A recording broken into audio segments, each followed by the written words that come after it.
encontrando el orden en el caos. ¿Qué misterios puede ayudar a revelar? A continuación en Nova.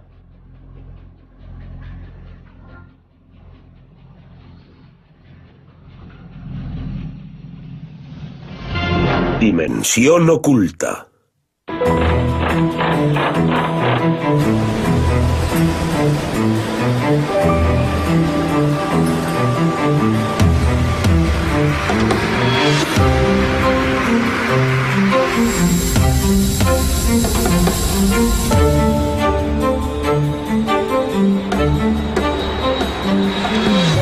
En 1978 los ingenieros de Boeing Aircraft en Seattle estaban diseñando un avión experimental. Cosas exóticas con 2 alas, 2 colas o 2 fuselajes, cosas extrañas, porque quién sabe, podría funcionar. Un joven experto en informática llamado Loren Carpenter les estaba ayudando a visualizar la apariencia de los aviones en vuelo. Cogía sus datos y hacía fotos desde diferentes ángulos, pero quería ser capaz de poner una montaña detrás, porque en todas las fotos publicitarias de los Boeing aparecen montañas. Pero no había forma de hacerlas. Las montañas tienen millones y millones de pequeños triángulos, polígonos o como quieras llamarlos. Por su parte, 100 ya planteaban suficientes problemas, y más en aquella época en la que las máquinas eran tan lentas. Carpenter no quería hacer cualquier montaña. Quería crear un paisaje por el que los aviones pudieran volar. Pero no había manera de hacerlo con las técnicas de animación existentes. Cuando se empezaron a hacer películas, los animadores tenían que dibujar cada fotograma a mano. Miles de dibujos para hacer tan siquiera un dibujo animado.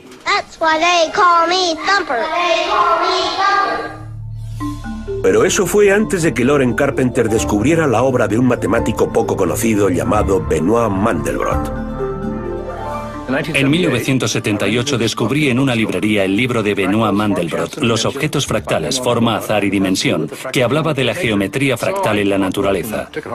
Me lo llevé y lo leí 2 veces, hasta la última palabra, incluso las notas a pie de página y las referencias. En su libro, Mandelbrot decía que muchas de las formas de la naturaleza podían ser descritas de forma matemática como fractales. Una palabra que él inventó para definir formas fragmentadas o aparentemente irregulares. Mandelbrot dijo que podemos crear un fractal cogiendo una forma de aspecto suave y fragmentándola una y otra vez. Carpenter decidió intentarlo con su ordenador. En 3 días estaba produciendo imágenes de montañas en el ordenador del trabajo. El método es muy sencillo. Empiezas con un paisaje hecho a base de triángulos muy básicos y grandes. Y luego, cada triángulo lo divides en 4 triángulos y luego lo vuelves a dividir y así una y otra vez. Repeticiones interminables, lo que los matemáticos denominan iteración. Es una de las claves de la geometría fractal. Las imágenes eran impresionantes, eran totalmente increíbles. Nadie había visto nunca nada igual. Abrí la puerta a un nuevo mundo de creación de imágenes. Llegó al ordenador y toda la comunidad gráfica se entusiasmó con los fractales porque de repente resultaban sencillos de hacer, de modo que todo el mundo empezó a hacerlos.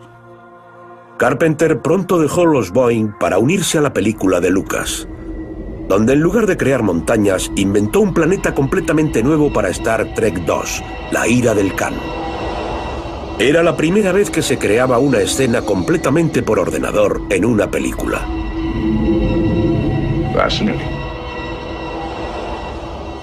Esto fue posible gracias al nuevo campo de las matemáticas, la geometría fractal. Benoit Mandelbrot, cuya obra había inspirado esa innovación, era alguien que se enorgullecía por diferenciarse del resto. Veía cosas que nadie más sospechaba, y cuando se las mostraba decían, claro, claro, pero en realidad nunca lo habían visto. Se puede ver en las nubes, en las montañas, incluso dentro del cuerpo humano. La clave de la geometría fractal, y lo que todos eludían hasta que Mandelbrot dijo, esta es la forma de ver las cosas. Si contemplamos solo la superficie vemos complejidad, y no parece nada matemático. Mandelbrot propuso que pensáramos no en lo que veíamos, sino en cuál era el motivo que producía lo que estábamos viendo. Conlleva repeticiones interminables. Eso dio lugar a uno de los rasgos más característicos de un fractal: lo que los matemáticos denominan autosimilitud. La principal idea es que si lo acercas o lo alejas, el objeto siempre tiene la misma apariencia. Si miras algo a esta escala y escoges una pequeña parte y lo alejas, tiene la misma forma. La totalidad del fractal es igual que cualquiera de sus partes, que es igual a otro trozo más pequeño. La similitud del patrón no deja de sucederse. Uno de los ejemplos más característicos de la autosimilitud es un árbol. Si miramos cada uno de los nodos en los que se ramifica este árbol, lo que vemos es que este patrón por el que se ramifica es muy similar en todo el árbol. A medida que avanzamos desde la base hasta la parte superior, vemos cómo hay ramas madre que se ramifican en ramas hijas. Si cogemos esta rama y este nodo y subimos a una rama de más arriba, lo que nos encontramos es que el patrón de ramificación es similar. Una vez más, este patrón de ramificación se repite a lo largo del árbol, hasta la parte superior, donde se encuentran las hojas.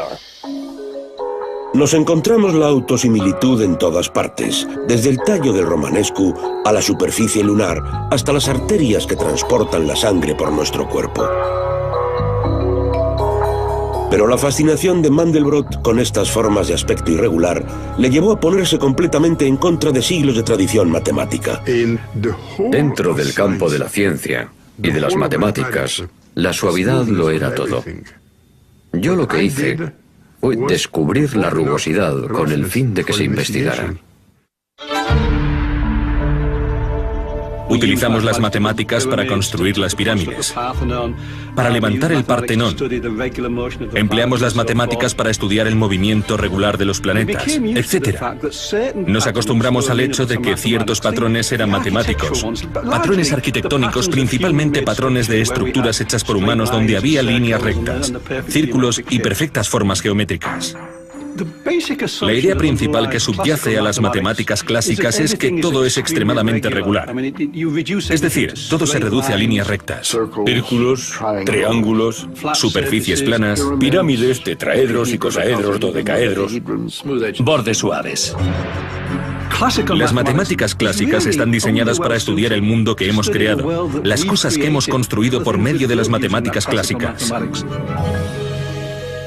Los patrones de la naturaleza, los elementos que ya estaban ahí antes de que nosotros llegáramos al planeta, los árboles, las plantas, las nubes, el sistema del tiempo, todo eso es ajeno a las matemáticas.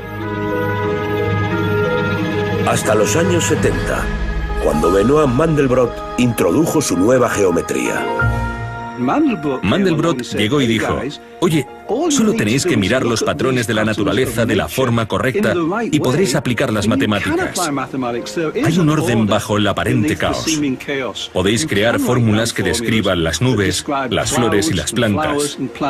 Es solo que son otro tipo de fórmulas, lo cual nos conduce a un tipo diferente de geometría.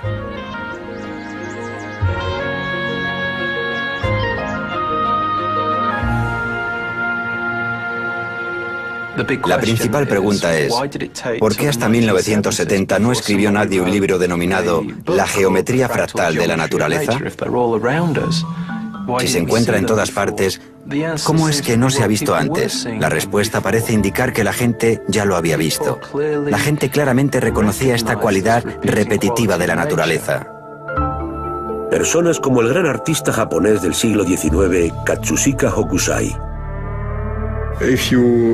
Si miramos detenidamente, vemos una sombra sobre la nube del monte Fuji. La nube está hecha de nubes, sobre nubes, sobre nubes. Hokusai, la gran ola, donde encima de la gran ola se encuentran olas más pequeñas. Después de que en mi libro mencionara que Hokusai era fractal, un montón de gente me dijo, ahora entiendo a Hokusai. Hokusai dibujaba fractales. Todo el mundo piensa que los matemáticos son muy diferentes de los artistas. Yo he descubierto que el arte en realidad está muy relacionado con las matemáticas, solo que utilizan un lenguaje diferente. Por eso, para Mandelbrot, no todos son ecuaciones. Se trata de cómo explicamos este fenómeno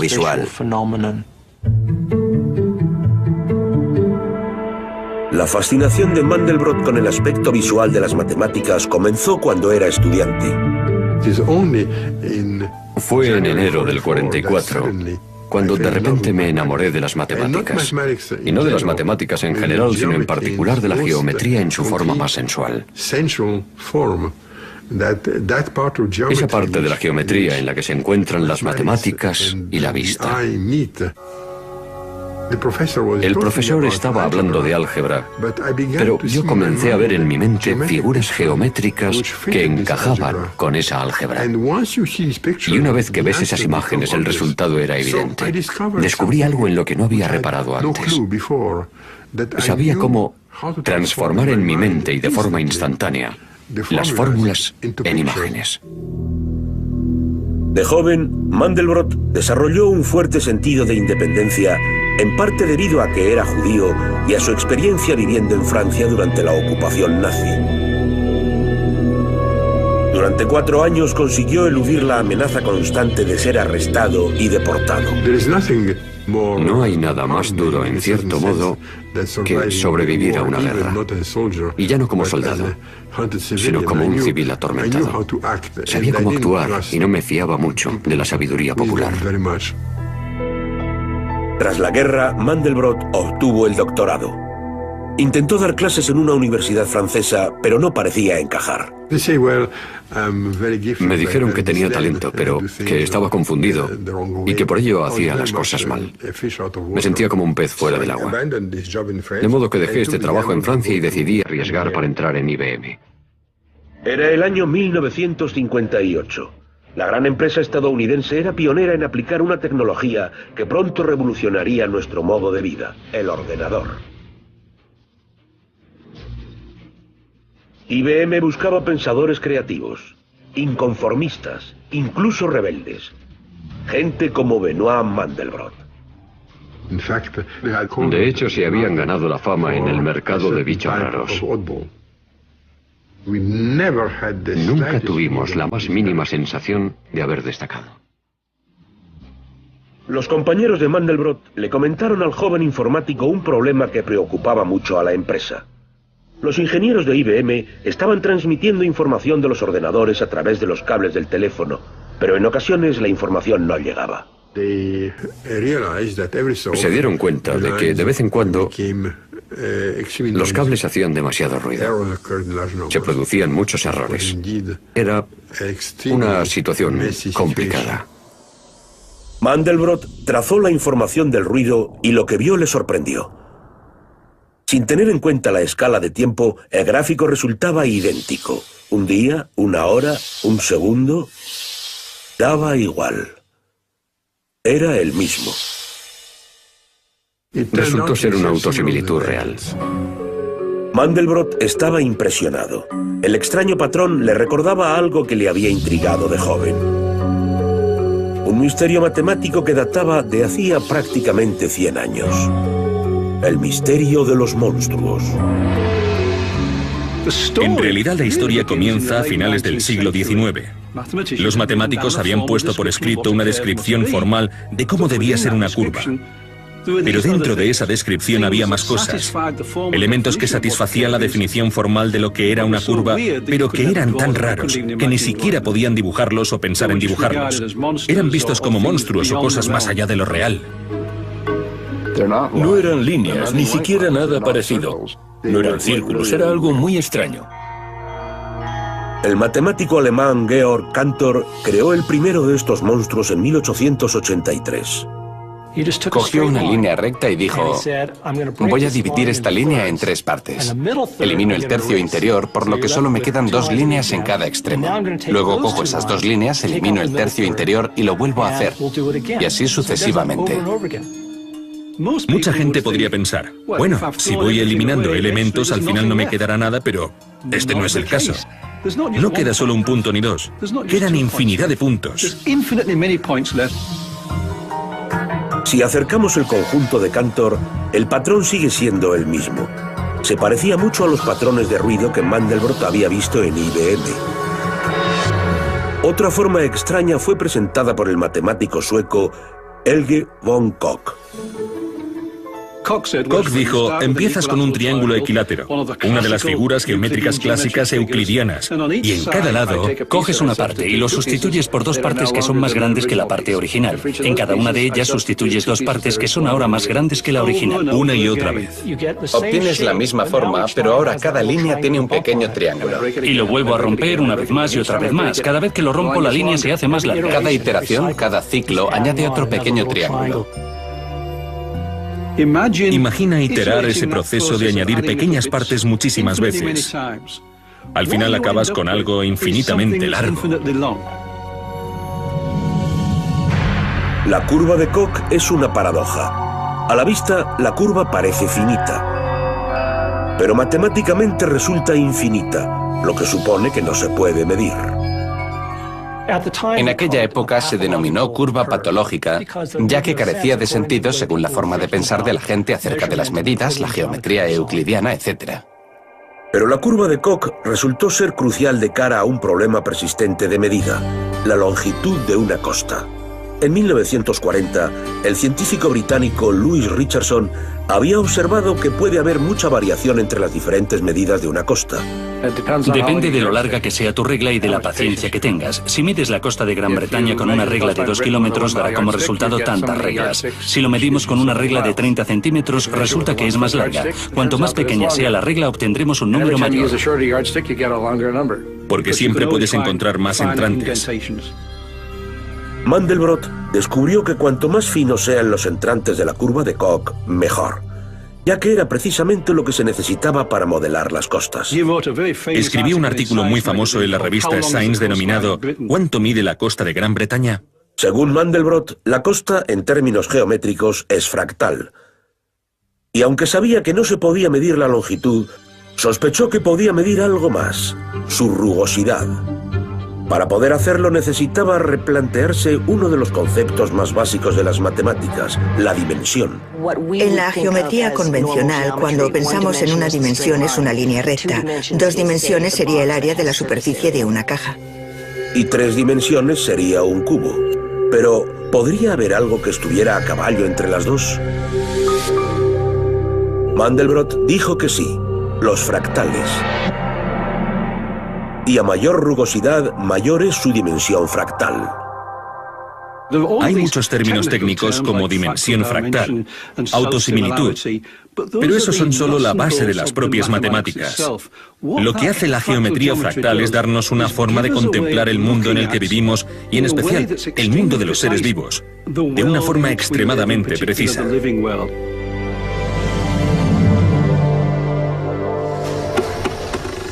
La innovadora forma de pensar de Mandelbrot fue gracias al entusiasmo que mostraba ante las nuevas tecnologías. Los ordenadores facilitaron a Mandelbrot hacer iteraciones, los ciclos interminables y repetitivos de cálculo que exigían los monstruos matemáticos.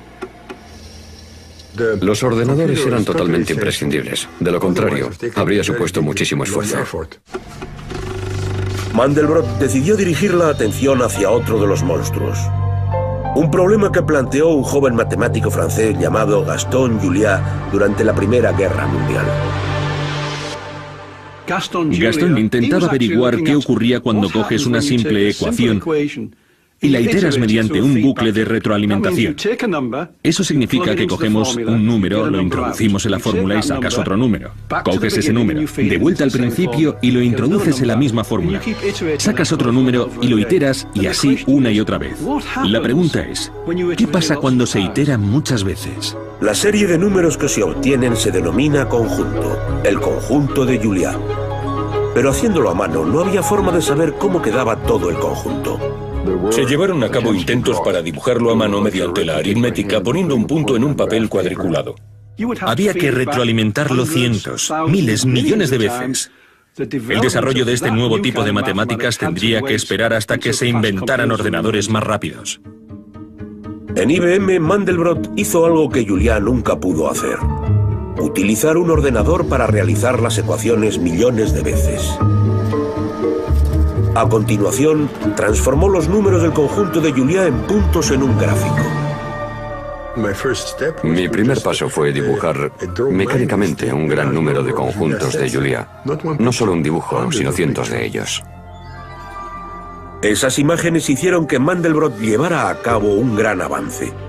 En 1980 creó su propia ecuación, una que combinaba todo el conjunto de Julia en una sola imagen.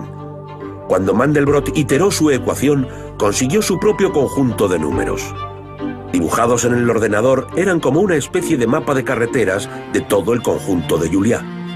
Pronto se convirtió en el emblema de la geometría fractal, el conjunto de Mandelbrot. Se cruzan en determinadas zonas y tiene una especie de ya sabes. Y tiene pequeñas espirales que lo conforman. Es una cosa negra parecida a un escarabajo Que se arrastra por el suelo. Caballitos de mar. Dragones. De hecho, algo parecido a mi pelo. Mediante esta misteriosa imagen, Mandelbrot estaba planteando un desafío audaz a ideas que venían de largo acerca de los límites de las matemáticas. Se quitaron el antifaz y la gente comenzó a ver formas que siempre habían estado ahí, pero que siempre habían sido invisibles. El conjunto de Mandelbrot es un gran ejemplo de lo que se puede hacer en la geometría fractal. Al igual que el círculo, era el arquetípico ejemplo de la geometría clásica.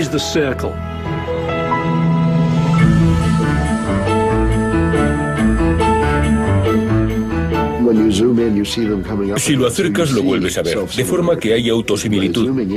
Como veis, si lo acercamos muchas veces, de repente te da la sensación de que estás en el mismo sitio, pero en realidad no es así. Es solo que en esta parte de aquí tiene la misma estructura que desde donde partimos, y la igualdad se puede entender.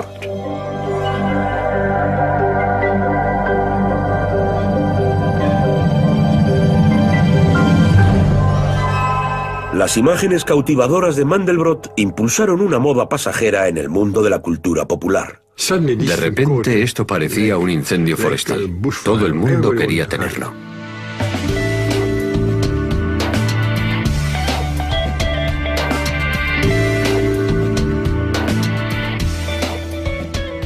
Aunque estaba sucediendo algo grande, esto fue un hecho cultural de grandes dimensiones. A finales de los 70, Jane Barnes había impulsado un negocio de diseño de ropa masculina. Cuando empecé con mi negocio en el 76, yo hacía las telas a la vieja usanza, sobre papel cuadriculado y tejiéndolas sobre un pequeño telar. Pero luego descubrió los fractales y se dio cuenta de que las reglas simples que los formaban podrían utilizarse para crear complicados diseños de ropa. Pensé que era increíble. Mediante este concepto tan simple pensé, yo puedo crear diseños con eso. Pero en los 80 no sabía muy bien cómo diseñar un fractal porque no había software. De modo que Barnes recibió ayuda de dos personas que sabían mucho acerca de matemáticas y de ordenadores, Bill Jones y Dana Cartwright. Dejé que Dana y Bill me crearan un software. Me dijeron, tu trabajo es muy matemático. Y yo les dije, ¿sí? Es la asignatura que peor se me daba en el colegio. Teníamos a un físico, a un matemático y a una diseñadora textil. Teníamos tanto que aprender los unos de los otros. Yo no sabía lo que era ni una urdimbre ni una trama. Por su parte, Jane, su habilidad con los números era bastante limitada, dicho de forma educada. ¿Todos los parámetros están aquí? Había una forma de poder comunicarnos. De alguna manera nos entenderíamos y de hecho sucedió muy pronto. La prensa de moda en general pensó, Jane se ha vuelto loca. Empezaron a llamarme la tarada de la moda, pero no pasaba nada. A mí no me afectaba porque estaba aprendiendo mucho, era divertido y a la vez inspirador. Conseguí hacer cosas que resultaba imposible hacerlas a mano. Hay veces que pienso en cosas y digo, acabo de ver cómo la luz atraviesa la mosquitera. Mira el patrón de moiré que está dibujando en el suelo. ¿Puedo dibujarlo? De ninguna manera, pero puedo describírselo a mi matemático. Esto me recuerda, él me envía el generador para que lo pruebe. Y yo me siento ante el ordenador y digo, a ver qué ha estado haciendo. Tengo parámetros que puedo manejar. Los pulso y digo, vaya, no es para nada lo que me imaginaba, pero es genial.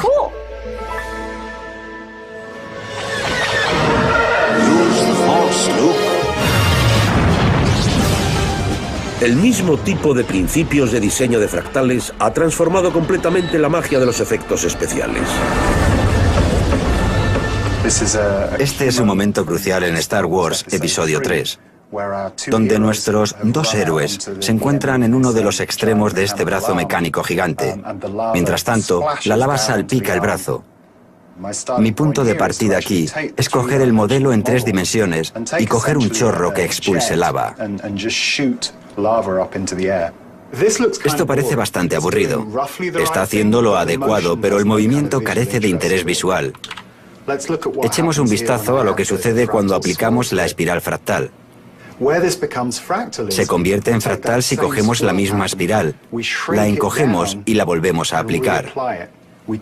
La volvemos a coger, la encogemos y la aplicamos de nuevo. La encogemos y la volvemos a aplicar. Y a partir de esto solo se trata de aplicar más y más capas. He empleado la misma técnica aquí para crear estos ríos de lava adicionales. Y también lo he hecho aquí para conseguir el color rojo de las ascuas. Luego cogemos todas esas capas y las añadimos para conseguir la imagen final. La lava principal en primer plano. La lava adicional al fondo. Ascuas, chispas, vapor, humo.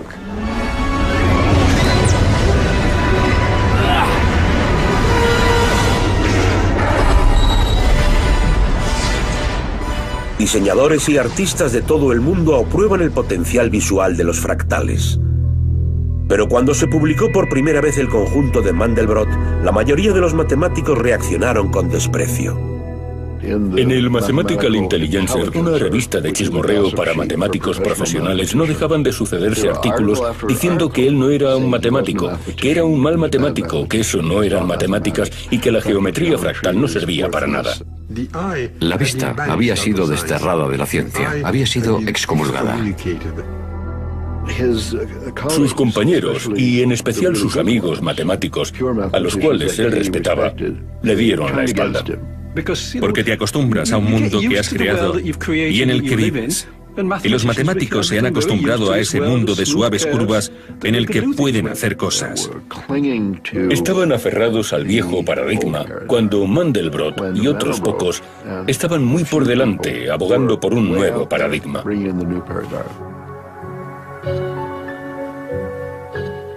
Me solía llamar por teléfono de madrugada porque estaba molesto. Solíamos hablar.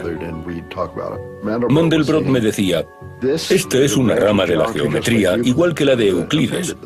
Y eso les ofendía. Decían, no, tan solo es un artefacto de tu estúpido ordenador. Sé que existe el rumor de que los fractales son imágenes bonitas, pero que no sirven para nada. Bueno, es un rumor totalmente ridículo. Mandelbrot respondió a sus críticos con su nuevo libro, La geometría fractal de la naturaleza. Estaba repleto de ejemplos de cómo sus ideas podían ser aplicadas a la ciencia.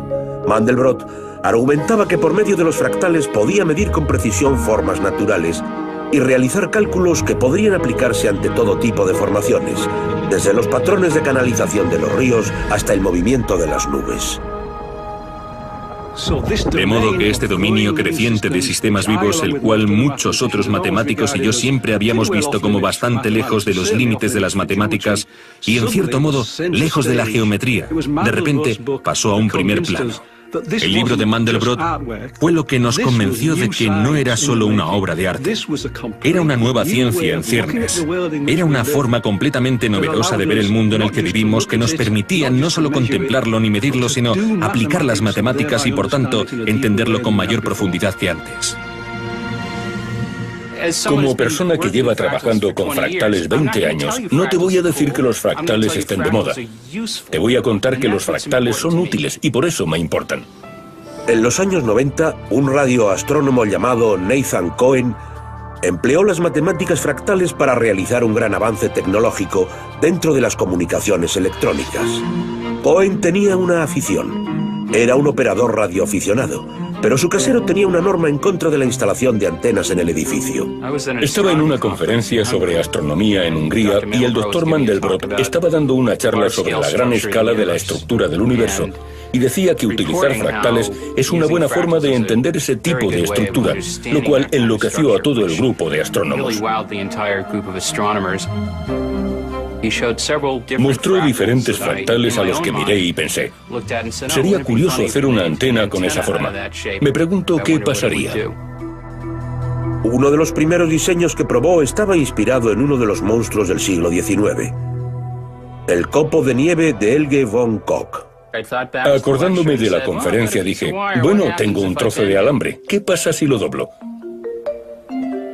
Tras doblarlo, lo enganché al cable y a mi radio de aficionado, y me quedé bastante sorprendido al comprobar que funcionó desde el primer instante.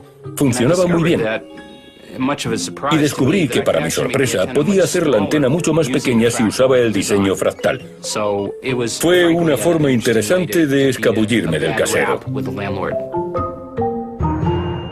Los experimentos de Cohen pronto le llevaron a otro descubrimiento. Utilizando el diseño fractal no solo conseguía antenas más pequeñas, sino que le permitía recibir un rango mayor de frecuencias. Usando fractales de forma experimental, conseguí una antena con un ancho de banda amplio, lo que me llevó a preguntarme, ¿por qué sucede esto? ¿Qué tiene la naturaleza que te pide que utilices los fractales para llegar hasta aquí? El resultado de este trabajo era un teorema matemático que demostraba que si quieres conseguir que algo funcione como una antena sobre un rango muy amplio de frecuencias, se requiere autosimilitud. Tiene que tener una forma fractal para que funcione. Y esa es la solución exacta. No se puede decir que haya una sola forma de hacerlo. Se obtuvo matemáticamente. Fuimos capaces de demostrar que era la única técnica que se podía emplear para llegar hasta aquí. Cohen llevó a cabo este descubrimiento en una época en la que las compañías de teléfonos móviles se enfrentaban a un problema. Estaban ofreciendo los últimos adelantos a sus clientes, Bluetooth, walkie-talkie y Wi-Fi, pero cada uno de ellos actúa con una frecuencia diferente. Tienes que ser capaz de utilizar todas esas frecuencias y tener acceso a ellas sin 10 gruesas antenas que salgan a la vez. El resultado podría ser que el teléfono acabe pareciéndose a un puercoespín, pero la mayoría de la gente no quiere llevar un puercoespín. Hoy en día las antenas fractales se utilizan en decenas de millones de teléfonos móviles, así como en otros dispositivos con comunicaciones inalámbricas de todo el mundo. En los próximos 10, 15 o 20 años vamos a tener que usar fractales, ya que es la única manera de conseguir costes más bajos y menor tamaño para todas las complejas necesidades de telecomunicaciones que tenemos. Una vez que te das cuenta de que un astuto ingeniero usaría fractales en muchísimos contextos, comprenderás mejor por qué la naturaleza, que es más sabia, lo emplea de tantas formas. Ocurre constantemente dentro de la biología. Son soluciones a las que la selección natural ha llegado una y otra vez. Un claro ejemplo, los ritmos del corazón. Algo que un cardiólogo de Boston, Arie Goldberger, llevaba estudiando toda su vida profesional. La noción de que el cuerpo humano y el universo son una máquina se remonta a la época de Newton. Así que de algún modo somos máquinas, mecanismos, el latido del corazón es este cronómetro. Al parecer Galileo usaba su pulso para cronometrar el balanceo del movimiento pendular. De forma que todo eso encaja con la idea de que el latido normal del corazón sea como un metrónomo. Pero cuando Goldberger y sus compañeros analizaron los datos de cientos de personas, se dieron cuenta de que la vieja teoría era errónea. Esto es lo que utilizo para mostrar la serie de latidos de un sujeto sano. Como podéis observar, el latido del corazón no es constante. Fluctúa, y de hecho fluctúa mucho. En este caso, fluctúa entre 60 y 120 latidos por minuto. Los patrones le resultaban familiares a Goldberger, quien al parecer había leído el libro de Benoit Mandelbrot. Cuando trazas los intervalos entre los latidos, lo que vemos es muy parecido a los bordes rugosos de la cordillera que había en el libro de Mandelbrot. Las ampliamos, las extendemos y vemos que hay más de estas fluctuaciones sobre fluctuaciones. El latido de un corazón sano resulta que posee una arquitectura fractal. La gente dice que esto no es cardiología, pero yo animo a que se hagan cardiólogos para poder comprobarlo. Da la casualidad de que sí es cardiología. Goldberger ha descubierto que el latido de un corazón sano tiene un patrón fractal característico, un rasgo que quizá algún día pueda ayudar a los cardiólogos a detectar antes los problemas cardíacos. De acuerdo, mantén los ojos abiertos. Nos disponemos a proyectar las imágenes. En la Universidad de Oregón, Richard Taylor ha encontrado la forma de emplear fractales para revelar los secretos de otra parte del cuerpo, el ojo. Lo que queremos hacer es ver lo que hace el ojo para permitirnos absorber tanta información visual.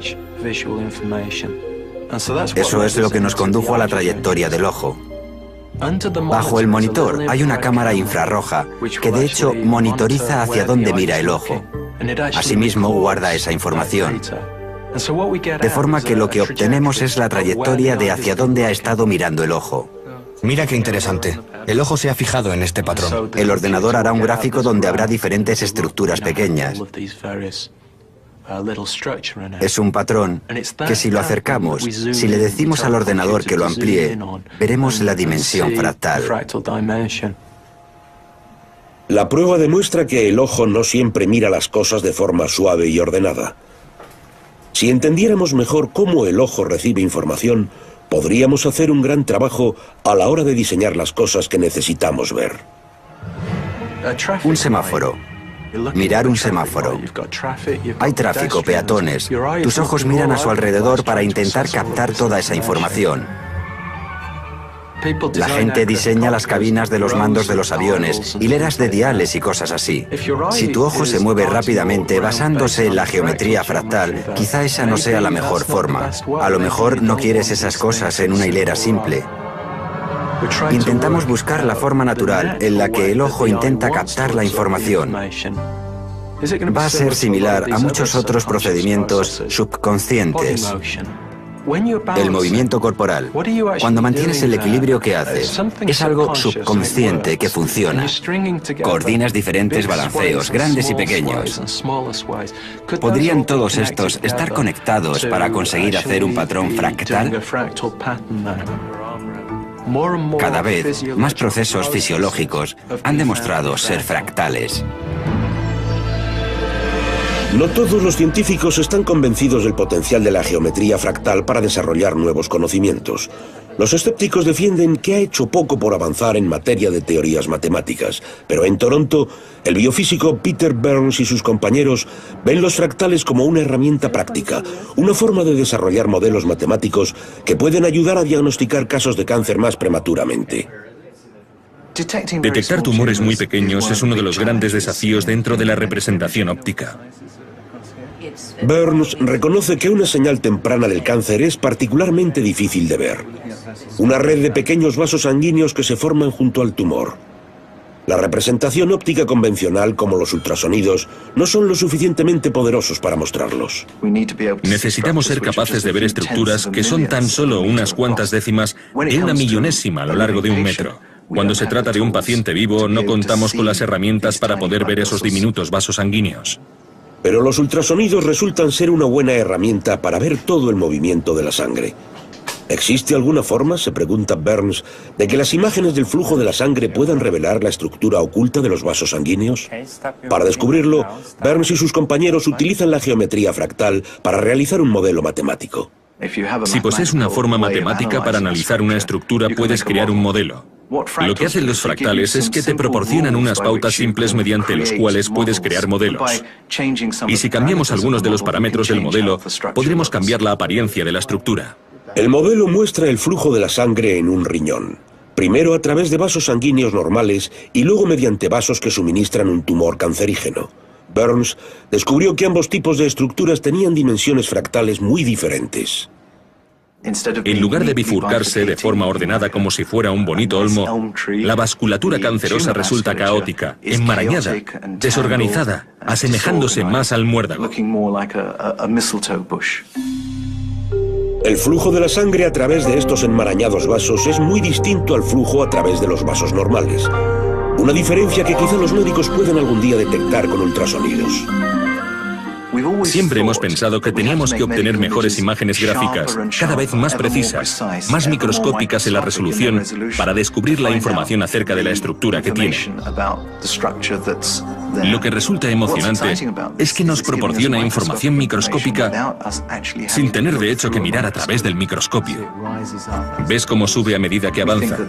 Pensamos que ese enfoque fractal puede resultar útil a la hora de distinguir lesiones benignas de las malignas de una forma que hasta ahora no había sido posible.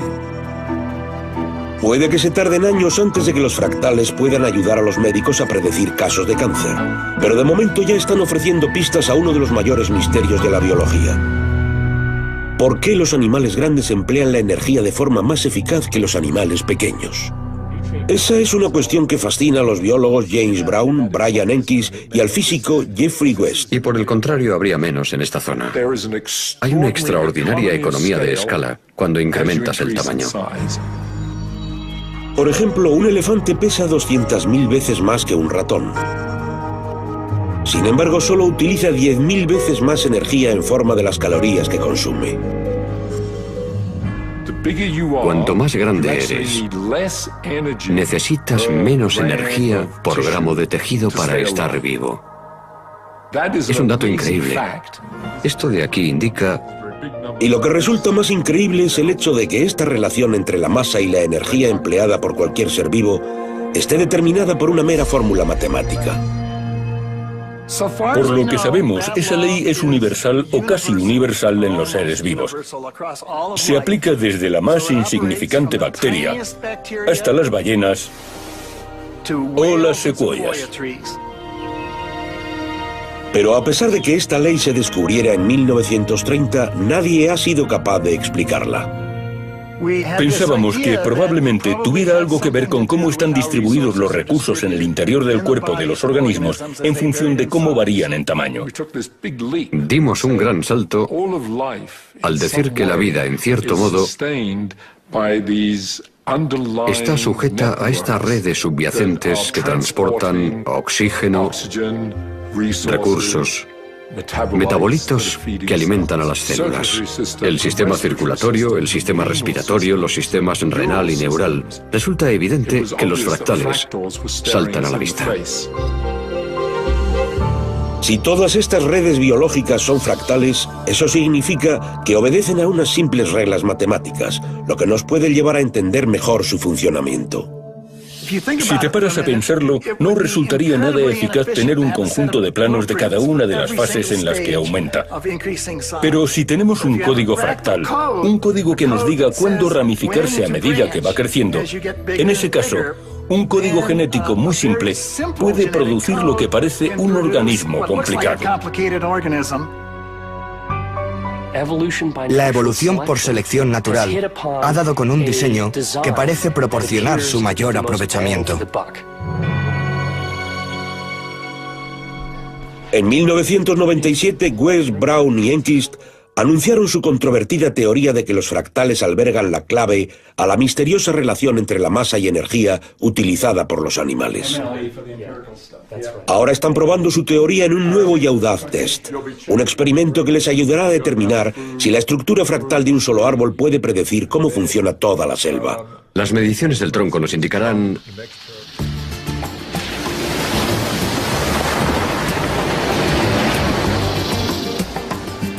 Enkis ha viajado a Costa Rica, a la provincia de Guanacaste, en la parte noroeste del país. El gobierno ha reservado más de 120.000 hectáreas en Guanacaste como área de conservación. Esta selva tropical, al igual que otras de todo el mundo, ejerce un papel fundamental a la hora de regular el clima del planeta, ya que absorbe el dióxido de carbono de la atmósfera. Si contemplamos esta selva, básicamente podríamos decir que respira. Si comprendemos la cantidad total de dióxido de carbono que absorben estos árboles, entonces podremos comprender mejor cómo esta selva finalmente regula la cantidad total de dióxido de carbono de la atmósfera. Con un número creciente de niveles de dióxido de carbono a nivel mundial, ¿cuánto CO2 puede absorber una selva como esta? ¿Qué importancia tiene a la hora de protegernos del calentamiento global que estamos experimentando? Enkis y un equipo de científicos norteamericanos opinan que la geometría fractal podría ayudar a la hora de resolver estos problemas. Van a empezar haciendo lo último que pensarías que haría aquí un científico: cortar una balsa. De todas formas, se está muriendo y además cuentan con el permiso de las autoridades.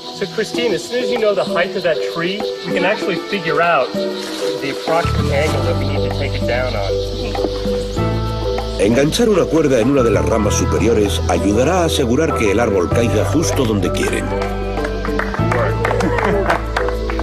Very good, very nice.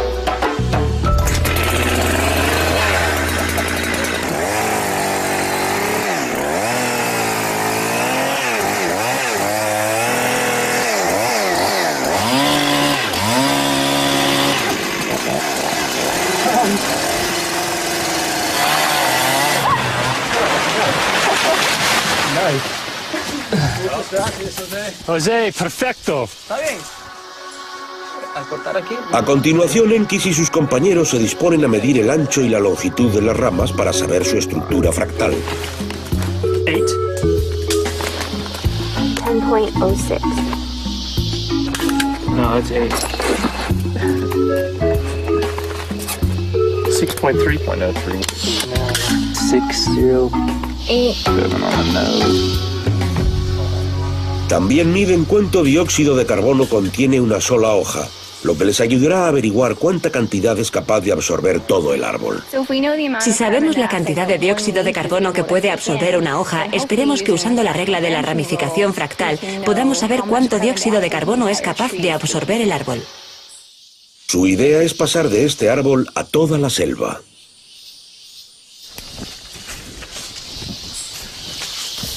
All right, this is good. 13.2, 3.3R. Vamos a censar este bosque. Vamos a medir el diámetro en la base desde los árboles más grandes hasta los más pequeños. De esta manera podremos hacer una muestra de la distribución de tamaños de la selva.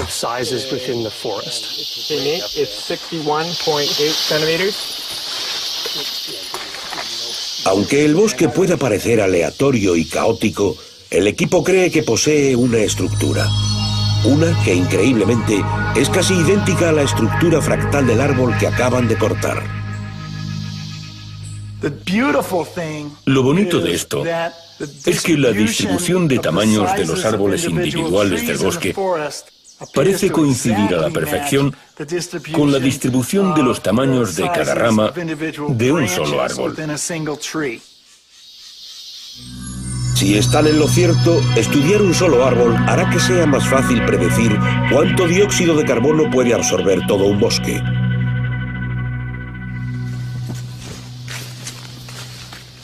Cuando terminan aquí, cogen sus mediciones y regresan al campamento base para ver si están en lo cierto. Entonces esto sería el árbol, ¿no? Lo curioso es que si miras el árbol, ves que se repite el mismo patrón de las ramas entre los troncos del bosque. Genial. Tal y como lo habían predicho, el número relativo de árboles grandes y pequeños coincide con el número relativo de ramas grandes y pequeñas. Resulta increíble, son paralelos. La inclinación de la línea del árbol parece ser la misma que la del bosque. Entonces supongo que mereció la pena cortar el árbol. Sí, sin duda mereció la pena cortarlo. Hasta ahora, las mediciones obtenidas parecen apoyar la teoría de que un solo árbol puede ayudar a los científicos a evaluar cómo esta selva está ayudando a ralentizar el calentamiento global. Analizando los patrones fractales del bosque, nos ha permitido hacer algo que no podíamos haber hecho antes. Contar con una base matemática para luego predecir cómo el bosque en conjunto absorbe el dióxido de carbono. Por último, resulta importante para entender qué podría pasar con el cambio climático global. Durante generaciones, los científicos han creído que lo agreste de la naturaleza no se podía definir matemáticamente. Pero la geometría fractal nos lleva a un entendimiento completamente nuevo que revela un orden subyacente determinado por unas meras reglas matemáticas. Lo que solía pensar durante mis caminatas por el campo era, son solo unos cuantos árboles de diferentes tamaños, los grandes aquí, los pequeños allá, dando la sensación de que es un desastre arbitrario y caótico, cuando en realidad posee una estructura extraordinaria. Una estructura que se puede trazar y medirse utilizando la geometría fractal. Lo que resulta realmente asombroso es que podemos traducir lo que vemos en la naturaleza en el lenguaje de las matemáticas. Yo sinceramente no creo que haya nada más bello que eso.